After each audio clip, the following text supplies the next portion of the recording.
கர்த்தருடைய நாமம் மகிமைப்படுவதாக.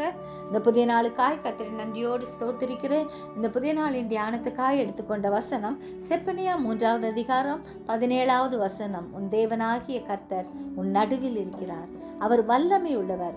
அவர் ரட்சிப்பார். அவர் உன் பேரில் சந்தோஷமாய் மகிழ்ந்து தம்முடைய அன்பின் நிமித்தம் அமர்ந்திருப்பார். அவர் உன் பேரில் கெம்பீரமாய் களி கூறுவார். செப்பனியா தீர்க்கதரிசி கர்த்தர் யூதர்களுக்கு இறங்கி அவர்களை மீண்டும் ஆசீர்வதிப்பதை முன்னறிவித்தார்.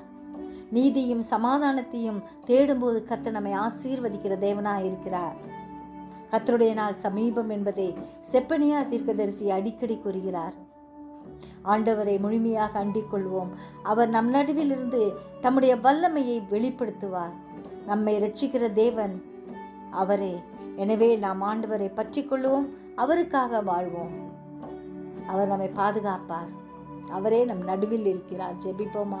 ஜீவிக்கிறதான நல்ல இயேசுவே, இந்த அருமையான நாளுக்காக நன்றியோடு ஸ்தோத்திரிக்கிறோம். எங்கள் ஒவ்வொருடைய நடுவிலும் நீர் இருக்கிறபடியால் ஸ்தோத்திரிக்கிறோம். எங்களுக்காக யாவற்றையும் செய்து முடிக்கிற தேவனாய், எங்களை பாதுகாக்கிற கர்த்தராய், எங்களுக்கு வல்லமை தருகிற தேவனாய், எங்களை ரட்சிக்கிறவராய், எங்கள் பேரில் சந்தோஷமாய் மகிழ்ந்து கலிகூறுகிறவராய் இருக்கிறபடியால் நன்றியோடு ஸ்தோத்திரிக்கிறோம் ஐயா. உம்முடைய அன்பு பெரியது, உம்முடைய இரக்கம் பெரியது, உம்முடைய கிருபை பெரியது, உம்முடைய தயவு பெரியது. அதற்காக நன்றியோடு ஸ்தோத்திரிக்கிறோம் ஆண்டவரே. எப்பொழுதும் எங்கள் பேரில் கம்பீரமாய் நீர் களி கூறும்படியான வாழ்க்கை வாழ இன்னும் கிருபை தாரும். இன்னும் பரிசுத்தின் மேல் பரிசுத்த அடைய கிருபை தாரும்.